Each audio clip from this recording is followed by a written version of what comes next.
그룹에서도 나를 보호할 수 없는 상태가 왔고 이게 뭐지? 하면서 갑자기 비행기가 추락한다 그럴까? 아니면 어떤 그 자동차 타고 가다가 100km로 달리다가 벽에 딱 부딪힌 느낌? 나는 잘못한 게 없다고 생각하는데 왜 이러지? 좀 정상으로 돌아가야 된다 생각해서 내가 처음으로 네. 우리 기자님이 전화가 왔길래 네. 그 약속을 지킨 거고. 네.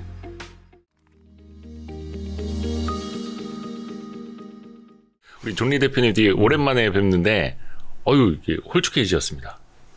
아니 홀쭉했었죠. 그다가 다시 또 요요. 요현상 다시 또 좀 배도 나오게 또 되고. 이게 강제 다이어트가 돼가지고 그렇죠. 맞아요. 이게 좀 제가 웃으면서 말을 할 계제는 아닌데 그렇죠. 아주 심하게 강제 다이어트를 하셔가지고. 맞습니다. 근데 건강은 좀 어떻게 괜찮으세요 이제? 오히려 더 건강해졌어요. 오히려 더. 네. 왜냐하면 잠을 많이 자니까. 그 전에는 잠을 많이 못 잤어요. 너무 바빠갖고. 아니 이 책에 보니까 계속 이제 악몽을 꾸셨고.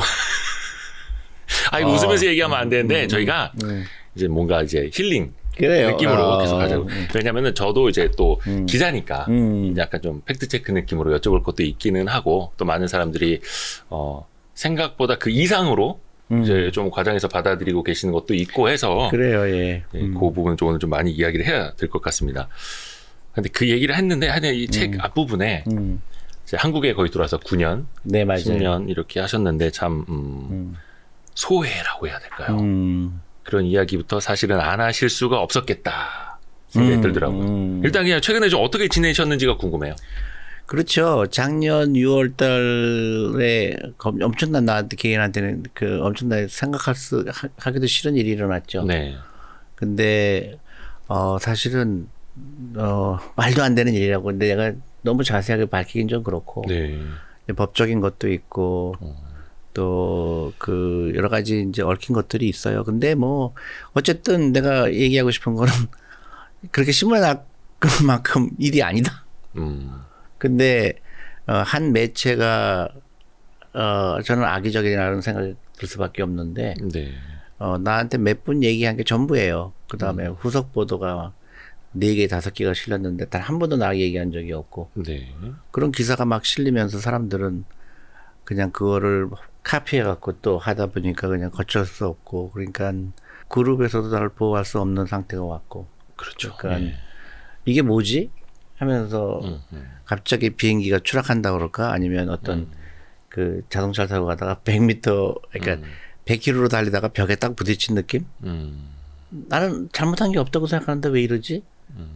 그랬는데 그냥 뭐 걷잡을 수 없이 되니까 나는 이게 나한테 왜 이런 일이 일어날까 했는데 지금은 이제 대강 윤곽을 잡혀요. 이랬구나.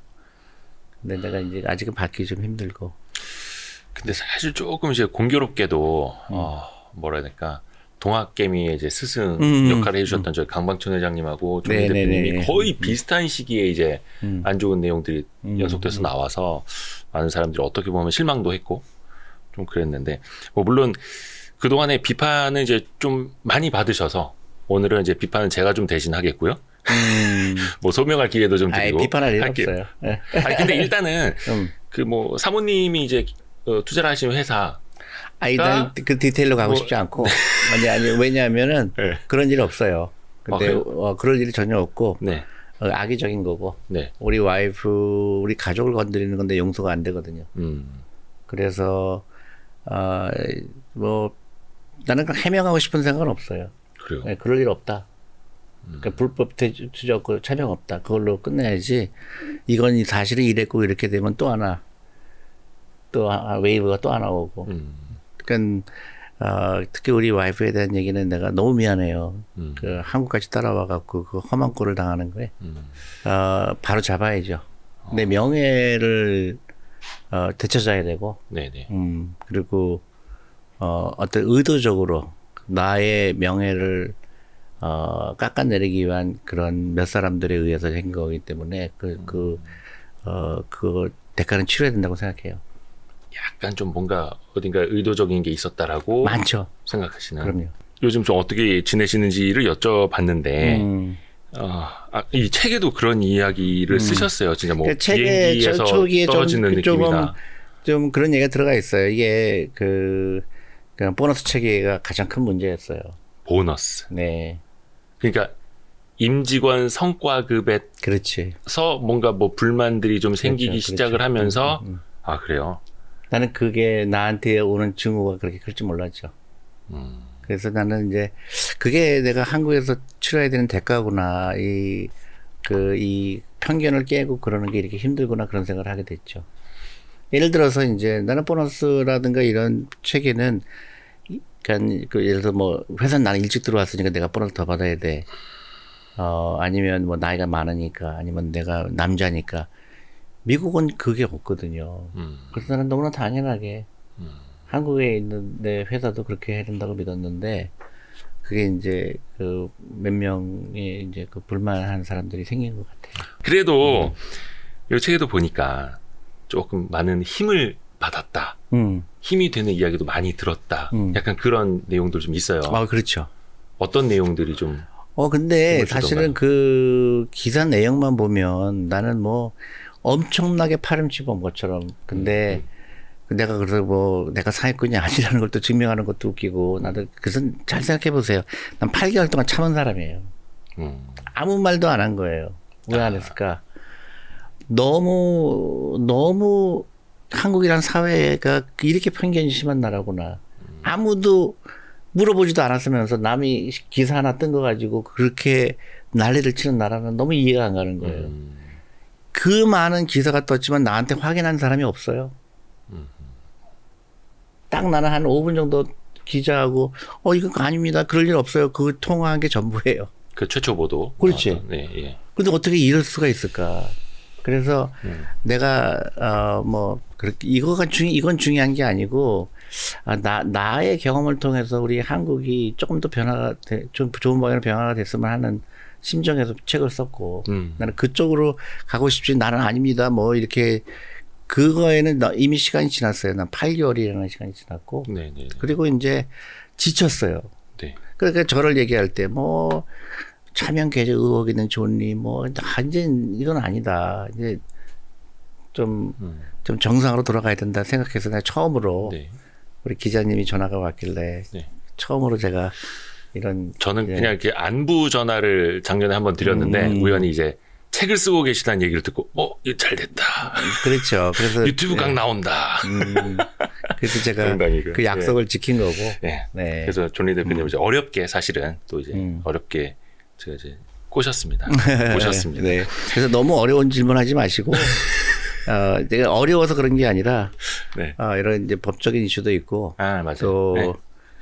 또 네. 또 이게 또 뭐 또 어떤 얘기를 하면 또 이게 또 그거 가지고 또 뭐 어떻다 그래서 그게 말이 또 말을 만들어내니까요. 그렇죠. 그래서 맞습니다. 그거를 저는 이제 너무 이제 충분히 했기 때문에.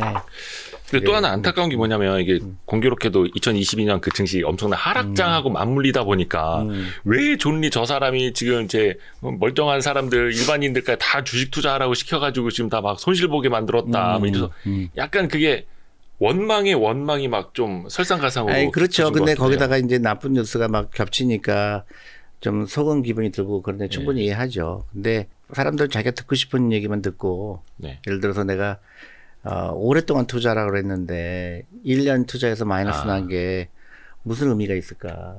그게 이제 투자라는 거는 시간에 투자하는 거로 여러 번 내가 말씀드렸고 낮게 타이밍 하지 마시라. 근데 지금 예를 들어서 이런 거죠. 사람들이 주가가 빠지면 사람들 안 사요. 또 올라갈 땐 또 따라가 사요. 네. 그게 되게 신기한 거예요. 그냥 아직도 우리 한국의 투자 문화가 그 가격을 맞추는 거를 투자라고 착각을 해요. 그래서 언제 들어가는 게 좋지, 언제 빠지는 게 좋지, 항상 이런 얘기 하잖아요. 네. 그거는 투자가 아니라 투기죠. 카지노 간 거죠. 네. 그 좋은 주식 너무 재밌는데 예를 들어서 지금 내가 가정주부 투자 클럽을 만들었고 네.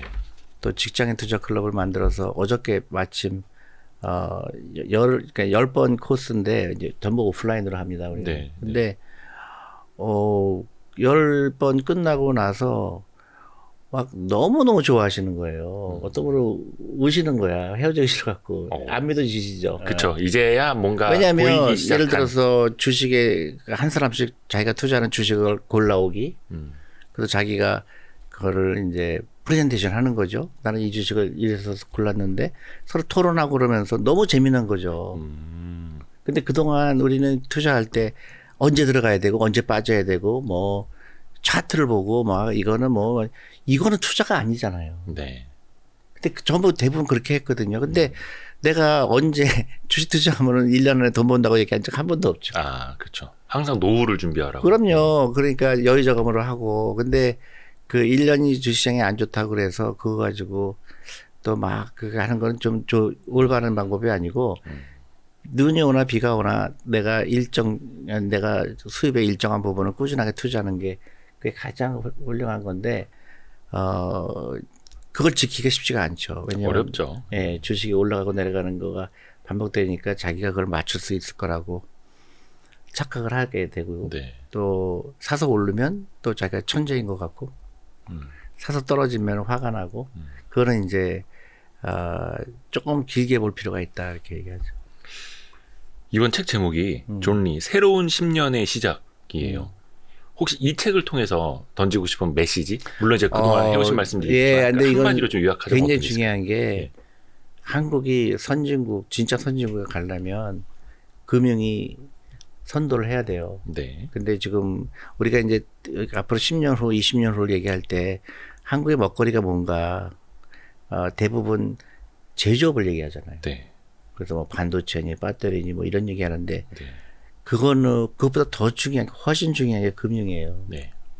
근데 그런 얘기를 안 하잖아요. 그래서 그래서 10년이라는 거 앞으로 10년을 우리가 뭘 해야 될까? 금융 산업을 아주 그 탑으로 둬야 되고 네. 프라이어리티. 그다음에 교육 개혁. 네. 우리 제발 사교육 갈 돈으로 아이들 주식을 사줘라. 그래서 네. 10년 후에 절대 후회하지 않을 거다. 네. 이제 그 두 가지 10년이 저는 대한민국의 미래를 결정질 거라고 보거든요. 요 부분에 대한 그런 질문을 좀 이어가 볼까요? 책에서 보니까 새로운 10년. 근데 한국은 시간이 많지 않다라고 그렇지. 말씀을 하셨어요. 이게 어떤 의미일까요? 예를 들어서 우리가 이제 이거 바뀌어야 되겠구나 이런 분야는 바뀌어야 되겠다 하잖아요. 네. 근데 그게 어느 시점이 지나면 이미 늦어요. 불가능해요. 바뀌어야 할 때 바뀌어야 하는데. 그렇죠. 그러니까 모멘텀이라는 게 있잖아요. 네. 근데 일본 같은 경우는 30년 동안 아하. 하락을 해왔잖아요. 네네네. 지금은 일본이 변하려고 해도 너무 늦은 거예요. 불가능해요. 네. 사람들 생각도 불가능하고 이미 구조적으로 바꾸려고 해도 네. 불가능해요. 왜냐하면 다 고령화가 돼 있죠. 그다음에 젊은 사람들도 이런 걸 배워본 적이 없죠. 그러니까 일본 같은 경우에 새로운 기업이 안 나오죠. 네. 그럼 이미 그런 창조 크리에이티브한 그런 그 모멘텀이 이미 다 죽어버린 거예요. 네. 근데 한국이 그쪽으로 가고 있죠. 한국도 지금 출산율 세계에서 꼴찌죠. 그렇죠. 그리고 이제 경제가 안 좋다고 그러는데 저는 그런 경제가 좋고 안 좋고는 언제든지 좋다가 나빠질 수가 있어요. 근데 근본적으로 대한민국이 어떻게 해야 될 거냐 그러면 교육을 바꿔야 되고 네. 창의적인 생각을 많이 하는 애가 나와야 그런 다음 세대가 나와야 되고 두 번째 똑같이 중요한 거죠. 금융이에요. 그러니까 금융이라는 게가 부가가치가 엄청나게 높은 거잖아요. 네. 그래서 금융이 예를 들어서 그리고 이제 금융이라는 게 좀 더 구체적으로 얘기하면 자산운용이에요. 자산운용. 네, 그러니까 옛날에는 금융하면은 은행 중심이었잖아요. 그렇죠. 은행 보험. 근데 그 시대는 갔어요. 미국의 금융기관 하면 떠올리는 게 전부 자산운용사잖아요. 블랙락이라든가 블랙스톤이라든가. 예. 그 단위가 어떻게 돼요? 막 경이잖아요, 경. 네. 그래서 미국을 이끄는 거거든요. 네. 그런 그러니까 예를 들어 은행은 담보가 필요하잖아요. 그렇죠. 그럼 어떤 새로운 기업이 나왔을 때 담보가 없는 경우에는 펀딩을 받을 수가 없잖아요. 그러니까 새로운 기업이 나올 수가 없고 네. 그냥 옛날 기업밖에 그 자본을 조달할 수밖에 없잖아요. 네. 근데 자산운용사는 어떤 자본 그 경영진의 능력이라든가 어떤 경영진이 갖고 있는 회사 갖고 있는 경쟁력을 가지고 투자를 하잖아요. 네. 그러니까 확장성이 높죠. 그래서 자산운용사가 너무너무 중요하다. 맞습니다. 그래서 젊은 사람들이 뭘 해야 될까요? 자산운용사를 차려야 돼요. 자산운용사를 차려라. 그렇죠. 펀드 매니저가 되어라. 펀드 매니저가 되어라. 네, 네. 특히 여성들 관심 가져라. 여성들의 펀드 매니저 진출력이 한국 세계에서 꼴찌잖아요. 찾아보기 힘들어요. 꼴찌잖아요. 네. 그러니까 지금 이거를 바뀌지 않으면 대한민국 미래가 없다. 끊임없이 교육을 해야 돼요. 그래서 제일 중요한 거는 국영수에 너무나 그런 시간과 돈을 쏟지 말아라. 그리고 그 점수 경쟁하지 말아라. 점수가 무슨 의미가 있어요? 자산운용사 그거 잠깐 이야기도 해주셨습니다만 우리나라에서 이제 금융사 하면 이제 은행이 가장 크고 그렇죠. 금융 계열사 중에서도 이제 사장단 회의할 때 자산운용사 저 끝에 가서 앉잖아요. 그렇지. 회사 규모가 원체 맞아, 작으니까. 맞아요. 근데 미국 같은 거 완전 반대죠. 물론 상업은행도 크긴 합니다만 아이, 이제 이미 게임 끝났어요. IB들이 뭐 아이비도 끝났어요. 자산운용업에. 뭐 ETF 운용사라든지 그렇죠. 퇴직연금을 운용하는 회사들이 그렇죠. 훨씬 더 블랙락이라든가. 근데 그게 이제 이마카네전 거고 은행이나 이런 데 쪼그라들고 아이비도 쪼그라들고 있고.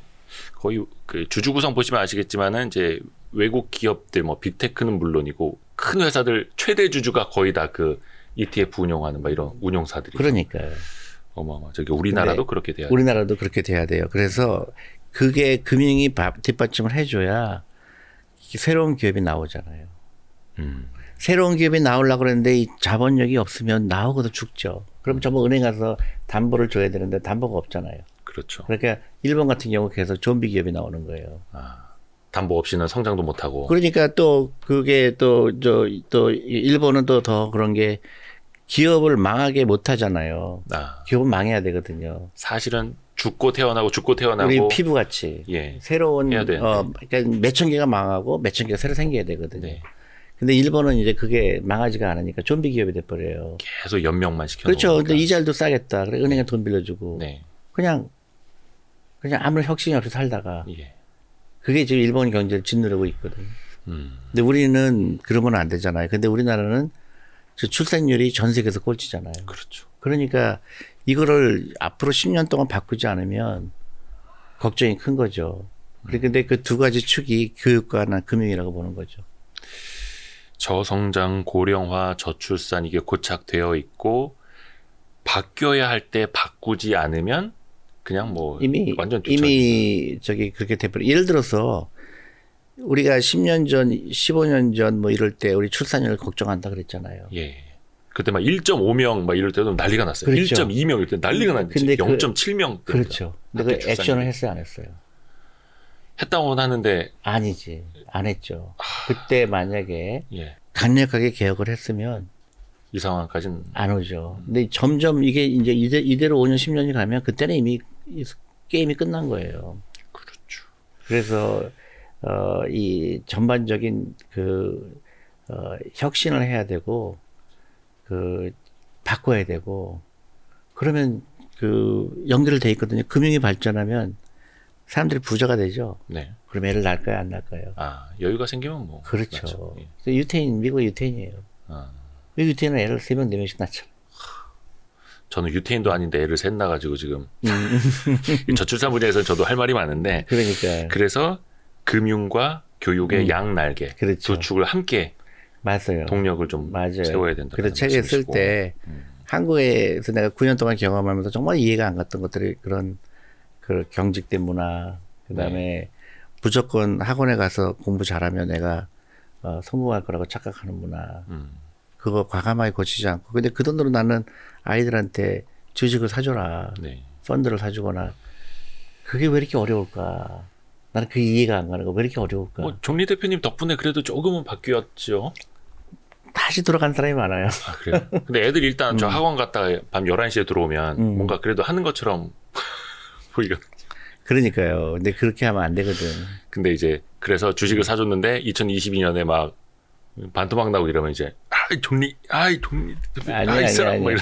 더 사야지. 그러니까 무한 반복되는 거죠. 더 사야지. 그쵸. 근데 그게 참 쉽지가 않더라고요. 더 샀으면은 나중에 그것 때문에 돈을 더 벌죠. 예를 들어서 주식이 만약에 10만 원짜리가 있으면 10만 원이 이제 6개월 되니까 12만 원이 됐어요. 네. 또 그래서 20만 원이 됐어요. 나는 계속 사잖아요. 네. 그거는 참 돈을 많이 못 벌죠. 근데 예를 들어서 내가 10만 원 주고 샀는데 8만 원 됐어요. 또 샀어요. 7만 원 됐어요. 5만 원 됐어요. 다시 올라가요. 그래서 10만 원 됐어요. 누가 더 돈 많이 벌었을까요? 아, 그렇죠. 내려갔다 왔을 때. 그러니까. 근데 사람들은 과학적이지가 않아요. 내가 주식 투자할 때 나 앞으로 10년 동안 난 꾸준하게 투자할 거야. 그러면 주식시장에 그러니까 가격이 내려간 게 되게 좋은 거잖아요. 네네네. 근데 올라가는 걸 좋아할까? 그러니까 순간적인 그 어떤 짧은 기간에 만족은 할지 모르지만 지극히 과학적이 아니잖아요. 네. 뭐 근데 사실 우리나라는 근데 약간 그런 안 좋은 학습 효과도 있는 게 장기 투자를 했는데 기업 지배구조 개선한답시고 막 기업 분할하고 막 물적 분할 재산 이런 게 너무 많아서 사람들이 아 대한민국에선 장기 투자가 좀 안 되는가 보다라고 근데 했던 게 있는데 그것도 매스컴이에요. 그래요? 안 그런 기업이 훨씬 더 많지. 그 몇 가지 그런 케이스를 보고 아 역시 장기 투자하면 안 돼. 또 예를 들어서 어떤 망한 기업을 보고 봐 저걸 망한 기업 투자했으면 야 장기 투자 말도 안 되네. 네. 그러면 장기 투자한 사람들은 저기 다 돈 많이 번 사람들은 그러면 무슨 얘기일까요? 그런 걸 침소봉대라고 그러잖아요. 네네네. 네. 그거를 너무 그쪽만 보면은 뭐 그럴듯해 보이지만 절대 그렇지는 않죠. 네. 그리고 또 우리 책에 보면 그래서 이제 지배구조라든지 한국의 기업 문화도 같이 좀 개선될 필요가 있다. 약간 그런 것도 이제 지적을 좀 같이 해주셨고. 그러니까 시가총액이라는 의미, 그 다음에 시가총액이 컸을 때 우리 한국 사회가 예. 그다음에 기업이 왜 좋아지는지 시가총액이라는 게 굉장히 중요하거든요. 그렇죠. 근데 그거가 이제 자금 조달 비용을 엄청나게 줄일 수가 있거든요. 네. 근데 그런 거에 대한 논의가 잘 안 돼 있는 거예요. 너무 이제 단기적으로만 보니까 그게 이제 큰 픽처가 안 보일 때가 있어요.